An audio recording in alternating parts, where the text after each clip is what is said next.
Alam mo yung pinaka-kinakatakutan ng mga AI creators ngayon? Hindi low views. At lalong hindi mga hate comments, bashers, mga bad comments. Hindi rin shadow ban. Kundi itong isang email na to. Your channel is no longer part of the YouTube Partner Program. At ang mas nakakabaliw, may mga creators na nawawala ng monetization. Kahit naman daw original yung mga content nila. Pero, may isang creator na ginawa ang isang bagay na to na bihirang gawin ng ibang mga creators. Hindi siya nanahimik, hindi siya naghintay, makalipas ang ilang araw na ibalik yung monetization niya. Question is, nagkamali ba si YouTube? O may paraan talaga para mapansin ka ng human reviewers? At kung AI creator ka ngayon, baka ito na yung pinaka-importanting video na mapapanood mo this year. Hello mga creators! Welcome back sa ating channel. Kung bago ka dito, ako si Jem at nagbibigay tayo ng tips, advice, updates para sa mga aspiring YouTubers. Before I proceed guys, gusto ko munang pasalamatan yung mga bagong members natin this month of May. Ayan, at sa mga existing members ng channel natin yan. Thank you so much guys sa mga nag-i-stay pa rin hanggang ngayon, and thank you so much sa mga nagre-renew ng kanilang membership. Ayan guys, I hope makasama ko pa kayo ng matagal, and I hope na madagdagan pa tayo sa mga susunod na araw, linggo, buwan. So ayun mga ma'am sir, God bless and more power po sa inyong lahat. Alam mo kung creator ka, AI channel owner, or faceless YouTuber, o kaya naman gusto mo nang ma-monetize, naku, kailangan mong mapanood to hanggang dulo. Kasi pag-uusapan natin kung bakit may mga channel na biglang nade-demonetize at bakit may ibang channel naman na binabalik kaagad ni YouTube yung monetization. At paano nila nagawa yun na maibalik sa kanila yung kanilang monetization? At kung paano mo maiiwasan na mawalan ng monetization sa panahon ng AI crackdown ni YouTube.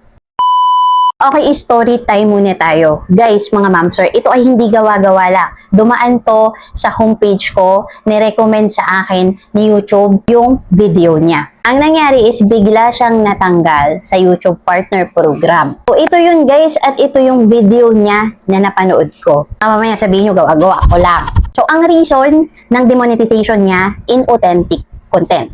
At sa panahon ngayon, aminin ninyo, kapag narinig ninyo yung term na yan, diba? Wala kang ibang iisipin kundi delikado, nakakakaba, nakakatakot kasi viral na violation yan ngayon. At libo-libong mga channels na dito sa platform yung nawala, na-terminate, binura, na-demonetize dahil dyan. Totoo naman talaga, nakakaba, nakakatakot, lalo na kung AI creators ka kapag narinig mo yung inauthentic content. Tapos yung ginagamit mo AI voice pa, AI script, stock footage, repetitive templates, faceless content. Kasi nga guys, this 2026, mas aggressive na po si YouTube sa pag-detect ng mga low effort at mga mass-produced content. Balik tayo doon sa creator na yon. Ito na nga yung twist sa kanya mga ma'am sir. Doon sa kwento niya, hindi siya nanahimik, hindi niya hinayaan. No, hindi niya hinayaan yung violation, hindi siya nakulog na lang, 'di ba, naghintay, meron siyang ginawa. At yun yung super interesting sa part ng video na to. Alam niyo ba kung ano yung ginawa niya? Na instead manahimik siya, magmok-mok, mag-emote, nag-post siya sa Instagram or Twitter. Basta nag-post siya, humingi siya ng support sa mga subscribers niya, sa mga followers niya, sa ibang mga creators. So sinabi niya rin yun doon sa video niya. At maliban dyan, doon sa post niya na yun, naka-indicate na pinapatag niya si YouTube, na pinapa-comment niya yung mga supporters niya, followers, subscribers, at pinapatag si YouTube.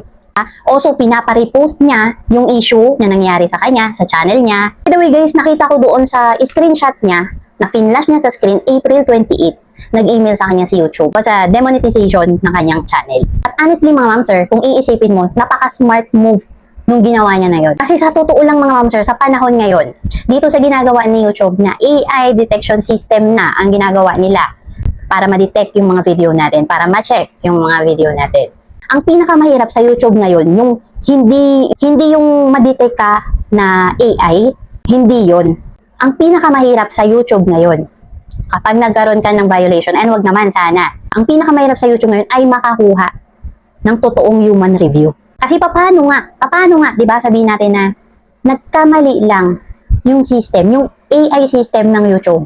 Na alam mo sa sarili mo, hindi naman talaga AI content yung mga ina-upload mo. Sarili mong video, mukha mo nandoon, sarili mong voice over, wala kang AI na ina-upload. Hindi ka AI channel. Pero nagkaroon ka ng violation na gano'n, na inauthentic content. Nasaan doon? Nasaan sa mga video mo, di ba? Kahit ikaw, papaisip ka na may mali, kamali yung AI system nang detect sa channel or video mo. Ngayon ang tanong, paano ka makakahingi ng human review, yung totoong human review from the platform? Ever na mangyari sa atin to. Yun yung pinakamahirap ngayon, guys. Kasi hindi lahat ng mga, ayan yung mga AI channels, yung mga AI creators, yung mga nagkaroon ng violation, hindi lahat nag-grant na magkaroon ng human review. Karamihan sa kanila, walang chance eh.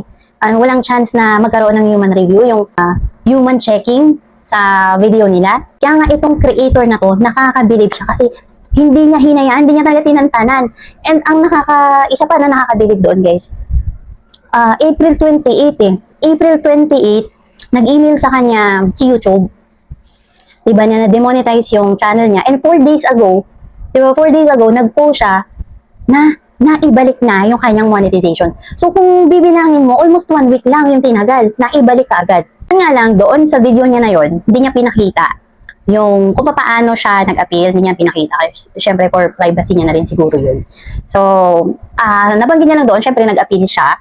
And aside from that, yun yung isang smart move na ginawa niya. Nag-post siya at itag ang YouTube. Humingi ng totoong human review, na i-review yung kanyang video, yung kanyang channel, para maibalik yung kanyang monetization. Nakakabilib lang, and sa dinami-dami guys, sabi ko nga, napakahirap makakuha ng totoong human review sa panahon ngayon. At karamihan, kadalasan, yung decision ngayon is automated system na. Imagine mga ma'am sir, o pwede pa rin tayong ma-flag as authentic content kahit na hindi tayo mga AI channel, katulad ng nangyari sa channel niya. Hindi siya AI channel eh, hindi mga AI yung mga content niya guys. Ang mga content niya is nag-i-interview siya sa street ng mga totoong mga American people. O totoong tao. Siya mismo nagsasalita, totoong tao yung ini-interview niya, boses niya, nakikita siya sa screen. Walang AI. Pero, di ba? Na-flag siya as authentic content. O possible. O pwede ring mangyari sa atin yun. Pag sinabi ni YouTube na inauthentic content, hindi ibig sabihin nun AI lang. No, automatic about AI na. Actually, tinitingnan din nila kung repetitive ba, produce ba, may originality ba, may commentary ba, may human insights ba. Kasi sa totoo lang, pwede ka pa rin namang gumamit ng AI. Pero kung yung buong channel mo is AI na, yun na talaga, delikado ka na talaga. Kasi isipin ninyo kung yung mga hindi nga AI channel, naka-flag, ikaw pa kaya na meron kang mga input na AI sa mga content mo, sa mga videos mo. Doon kasi mga ma'am sir, nagiging risky talaga. Diba? So pag-usapan natin ngayon yung pagbalik ng kanyang monetization guys. No, kasi isa yun naman parang kahit ako na-amaze ako doon sa reinstatement ng kanyang monetization. Kahit ako na-amaze ako sa nangyari sa channel niya. Isipin mo yung iba kasi nag-aantay ng 90 days. So kahit ikaw mapapatanong bakit kaya naisipan no ni YouTube after ng totoong human review, bakit kaya naisipan na ibalik ka agad yung monetization niya? So totoo ba na nangyayari talaga yung mga bagay na to? Yes, totoo talaga na nangyayari yan. Na possible nga, yung iba same day or let's say 2 days, 3 days, may ibabalik ka agad yung kanilang monetization. Ma-review ng totoong human reviewer ng YouTube, no, ng platform, at walang nakita, napatunayan nila wala talagang walang nakitang bakas doon na mass produce, malinis, agad kaya talaga nilang maibalik. Sabi ko nga, posible talagang mangyari yun, lalo na kapag false positive. Kapag trusted creator ka na. Nabanggit niya sa video niya, since na ginawa niya yung channel niya hanggang ngayon, never pa siya nagkaroon ng mga strikes, warning, or any violation. So, it means na malinis yung kanyang channel, walang record. Possible din, dahil nakita ng system or ng totoong human reviewer na may enough originality naman pala yung mga videos o yung channel niya. So, sa akin sa observation to, sa isip ko lang to, possible na yung nangyari is na-flag lang siya ng system. Kasi nga, since AI, di ba? So, hindi talaga 100% accurate. Pero nung chinek na ng human reviewer, siguro sinabi na, wait, hindi naman pala totally spam itong channel na to. Mga ma'am sir, kung iisipin niyo, di ba, malaking tulong din, di ba, na from that experience doon sa ikunento, from that story, so doon pumapasok din yung power ng community.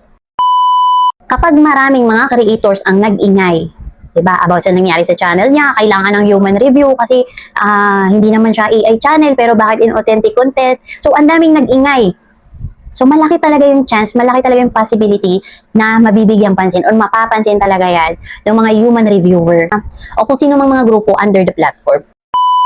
Pero mga ma'am sir, ayan, lilinawin ko lang. Lilinawin ko lang dito sa video na to, doon sa nangyari sa story niya, no, na hindi to applicable sa lahat ng cases. Nagkataon lang din kasi talaga na hindi siya AI channel, malinis yung channel niya, and talagang totoong tao yung nasa video niya, totoong boses niya, and original content talaga. And that's why, no, naibalik sa kanya ng mabilis yung monetization. Pero, wag nating iisipin na sa lahat ng pagkakataon, mag-work yung about sa power of the community. Kasi kahit gaano pang karami yung supporters mo, subscribers o followers mo, o mga community mo na mag-support sa'yo, mag-ingay at i-shout out si YouTube kung maling-mali talaga yung pinanggagawa mo sa channel mo. At pasok naman talaga sa violation na inauthentic content yung mga video na ina-upload mo. Hindi pa rin ibabalik sa'yo ni YouTube yung monetization mo. And also mga ma'am sir, may ilan lang pala akong mga isa-shoutout din. Ito, sobrang supportive nito sa comment section sa mga videos natin. Ayan, si Kuya Joms TV. Ayan, late ulit, Ma'am Jem. Good eve po. Ayan, shoutout sa iyo, sir. And also dito kay Sir Papa Piggy TV. Ayan, in the UK. Ayan, thanks for sharing your own experience dito sa mundo ng social media. Gandang umaga mula dito sa UK. Ayan, shoutout po sa inyo, sir, and more power po sa inyong channel. And also kay Sir JM TV Mix Vlog. Ayan, salamat po sa bagong impormasyon mo. Have a good day, and thank you so much. At ito pa, natawa ko dito sa comment niya sa recent video natin. Gusto ko lang naman magka-jowa, kaya ako nag-YouTube. Kung walang kita, wala ding jowa. Naku, patay tayo dyan. So ayan guys, shout out sa inyong lahat, sa mga nakasupport sa ano natin, no, sa mga videos na ina-upload natin dyan sa comment section. Ayan. So ayun lang mga ma'am sir, I hope nakatulong sa inyo yung video na to, yung topic natin na to. Kasi actually may nag-request dito na isang creator. So, ayan, shout out sa iyo, Lord. So, siya yung nag-request nito, ng content na to. And fortunately, saktong-sakto din dahil dumaan sa recommendation natin yung video ng creator na yon. And I know marami rin talagang mga nagtatanong sa inyo at naghahanap ng ganitong content dahil mostly ng mga videos ngayon is nagpo-post about inauthentic content, pero napakadalang lang ng mga videos na yung yes, na demonetize, pero papaano ba na ibalik ulit yung kanilang monetization. So, I hope guys, nakatulong sa inyo yung video na to. And if you think na nakatulong, please like and subscribe. At i-hit nyo na rin po yung ating notification bell para lagi po kayong updated sa ating mga bagong videos.